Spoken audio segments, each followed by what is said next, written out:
Hello, this is Dr. Marty Lustick, Senior Vice President and Principal with NextGen Advisors. Welcome to our weekly podcast focused on healthcare. I'd like to introduce today's special guest, Charles Smith, the CEO of Comprehensive Eyecare Partners, headquartered in Las Vegas, Nevada. Welcome, Charles. Dr. Lustick, it is good to see you again, and thanks for the opportunity to join you today.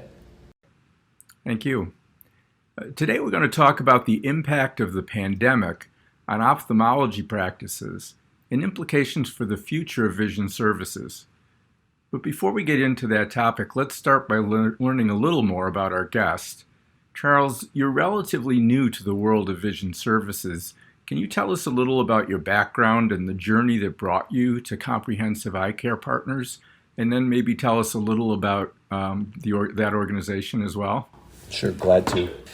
While I'm new to eye care, I've spent my career in healthcare services organizations with a focus over the last 20 years building and then operating national networks of independent specialty provider practices, oncology, some urology partners, hospital joint ventures. I continue to be passionate about working in healthcare. I'm very curious by nature. So I was recruited to the opportunity with Comprehensive Eyecare Partners several years ago.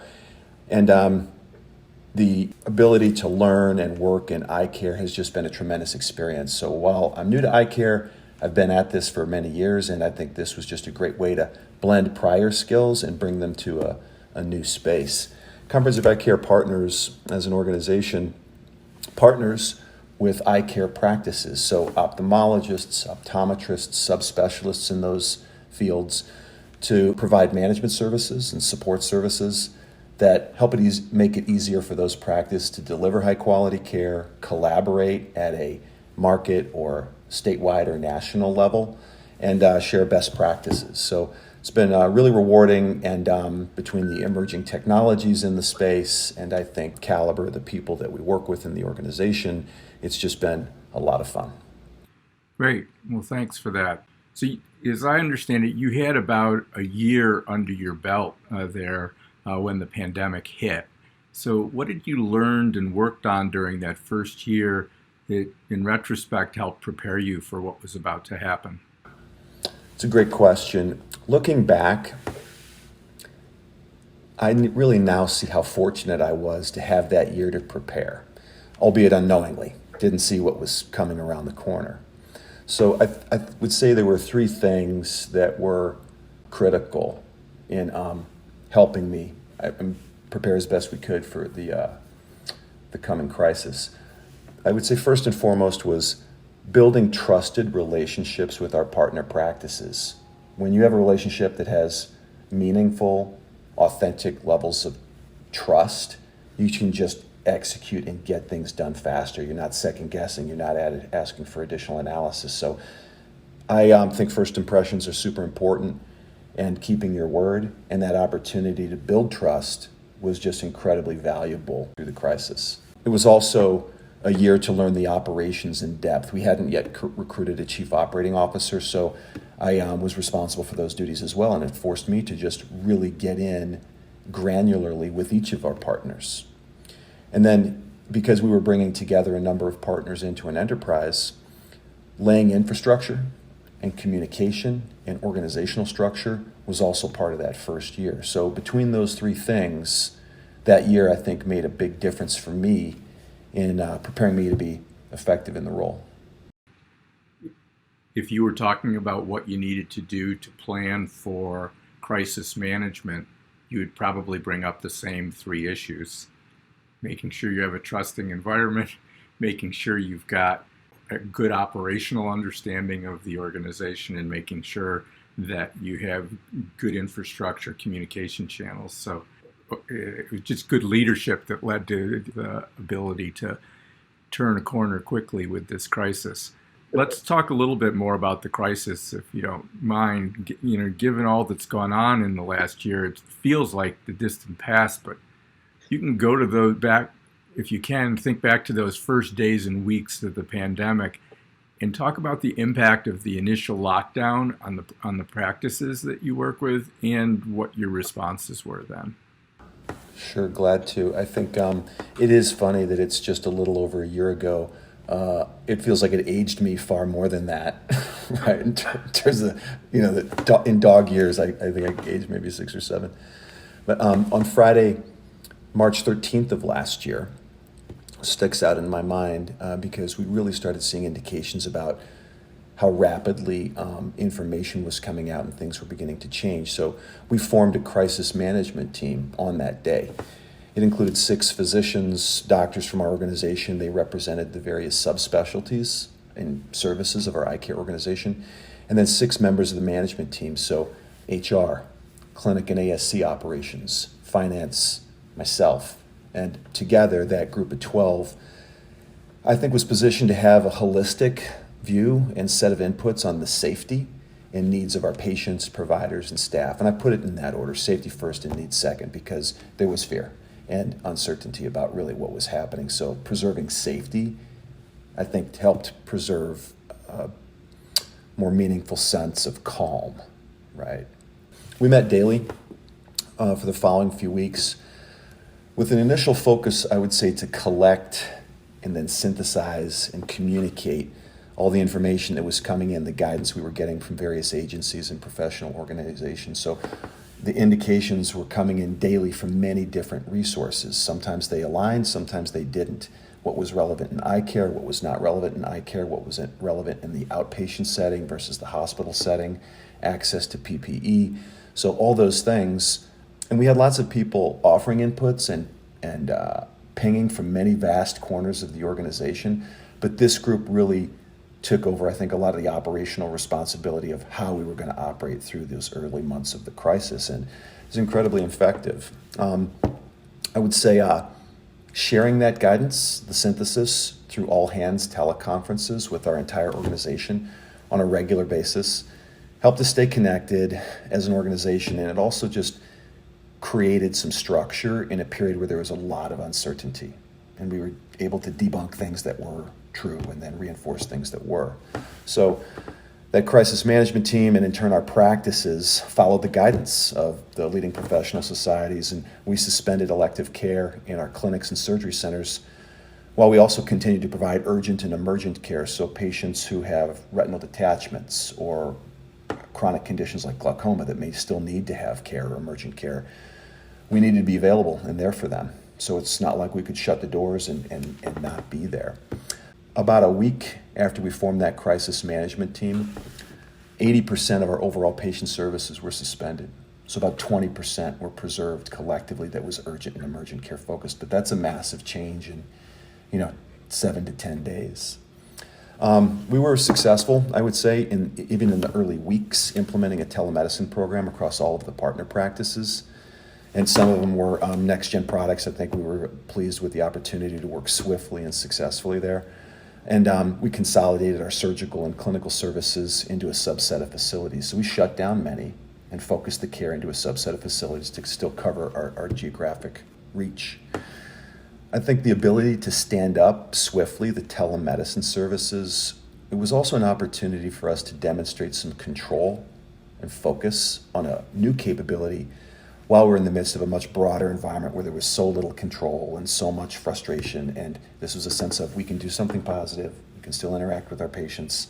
And it was probably 20% of our care for those months where we were nearly fully shut down. So we've continued to use it, I think, selectively in some subspecialty areas. I don't think it's a solution for ophthalmology the way it might be in some other specialties, but it really reinforced for me, with focus, how quickly we could get something done if we really wanted to. So if you had told me a year ago, I want you to stand up telemedicine programs in all the practices in 14 days, I would have said, that's a big ask. But we did it. And I think it created a spirit of, this will make us stronger. That's great. So you talk about how fast and how far your volume dropped in those first weeks. So can you talk about the journey of the second half of last year, trying to get back to, for lack of a better word, normal level of engagement with your patients, get your surgery centers back open. How did that second half of the year go, and how did you navigate that? I'd say after the ramp down, where we were shutting down clinics and ASCs, consolidating the teams to the subset of locations, the dust was settling, elective care was suspended in the country. We immediately turned the team's focus to planning the ramp up.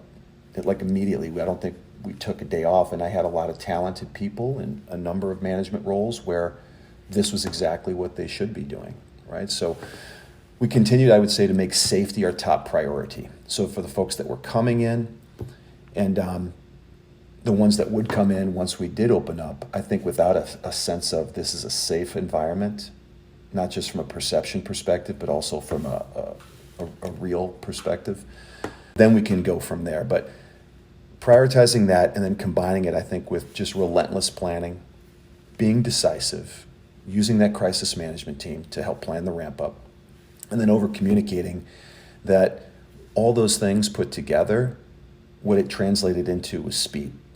So when things did open up and we were ready to go back and provide elective care, the planning was done. We knew the sequence in which we were going to do it, who was going to go, when they were going to go, what the triggers would be for the next phases, all while trying to prioritize safety. So that was speed and execution and preserving safety, broadening our access to care, and I think it gave us a competitive advantage against other providers. And I just think we were there and available, and access was safe and easy, and others may have been reluctant to move as quickly or were not as prepared when the opportunity to reopen up elective care presented itself. So could have been marketing. I think in a lot of our centers, we operate in southern Nevada, which is very hot in the summertime. So with limitations on the number of patients in a waiting room, et cetera, a more vulnerable population, how do we communicate with them so we are preserving that safety while also still managing them away from having to stand outside in high heat or humidity. So I think text messaging and electronic connectivity ended up really being super helpful, and then just a bigger, deeper focus on process, right, and eliminating waste inefficiencies. It's interesting. It kind of reminds me, I think it's the Abe Lincoln story of, give me 6 hours to cut down a tree and I'll spend the first 4 hours sharpening my axe. All the planning you put in place in anticipation really sounds like it really gave you a huge advantage when it came to execution time. Yeah, we hope so. I think we felt like that was the right thing to do at that time, and the business seems to have responded well. So maybe it was really helpful, maybe it wasn't. That's what we chose to do, and so far it's working out. So it kind of brings me to the next question. You talked about how you overcame some of the challenges related to the pandemic, or are still overcoming them. But inevitably, a crisis like the pandemic creates opportunity as well as challenges. From where you sit, what do you see as the biggest opportunities for your organization coming out of the pandemic? I think that we demonstrated a resilience and internal alignment that is differentiating us with prospective partners. So other practices in the communities that we currently serve or in other markets, through us telling the story or them speaking with our own groups of providers on their experience, are saying, boy, those guys really came together and supported one another and executed well, and their performance seems to reflect that. So I think that as practices consider opportunities to partner with organizations like ours, I think it makes us look like a good bet. And that'll help us expand the business faster. It's probably one of the, crisis was opportunity, and chaos was opportunity. And I think that's demonstrating itself now. I think we are seeing more interest and in communities, and with, I'd say, in settings where we're competing against other really good organizations, but that's, I think, ended up making a difference. It's also demonstrating, those same results is attractive to business partners and investors, that these guys know how to run a good shop. And It was a tremendous field test, right, on management and collaboration and cooperation. You're not going to get a field test like that again, hopefully, in the balance of my career, but proof was in the pudding. That's great. Thank you. So now I'm going to ask you to think and look more broadly, not just at your organization, but if you think about vision services in general, what do you see as the implications of the pandemic, not just both for ophthalmologists and for vision services colleagues that they work with that you've mentioned? Going forward, how is vision services going to be different than it has been? I think vision services, there's a tremendous need, right, in terms of an aging demographic and our own population, and vision, I think, is prized, right, among everyone. It's preserving it, and I think protecting it and taking care of it. So I think it attracts talented providers. As you look across the country, there are many, many practices and providers that are, I would say, relatively small, 1 or 2 docs or 3 docs. And I think going through a career where you've been independent and been successful, and why change? Everything's great. I think the last year probably gave people a sense of what it feels like to be a little bit more alone or not resourced if something really rough, shows up on your horizon. And I think for practices that are smaller or we're not resourced in the same way, it may open them up or accelerate their interest in saying, I still want to be independent, but I may want somebody that I can count on, at least for some of these things that, who knows what the next crisis is. There will be a crisis. It may not be as severe as the last one, but going it alone is great until, you really run into some rough road.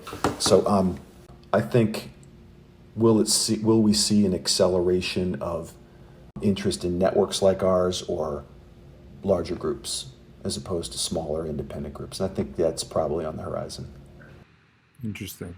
So another angle on that is you had mentioned that the telemedicine that you implemented last year, you're still using it, but in very targeted ways, given the issues related to vision services, that only certain parts of them lend themselves well to it.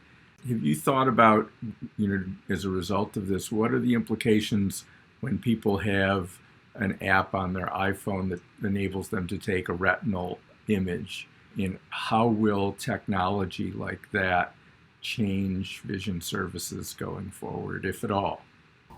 That's a great question. So I think on the subspecialty areas, I think in pediatrics, it's been something that continues to be helpful.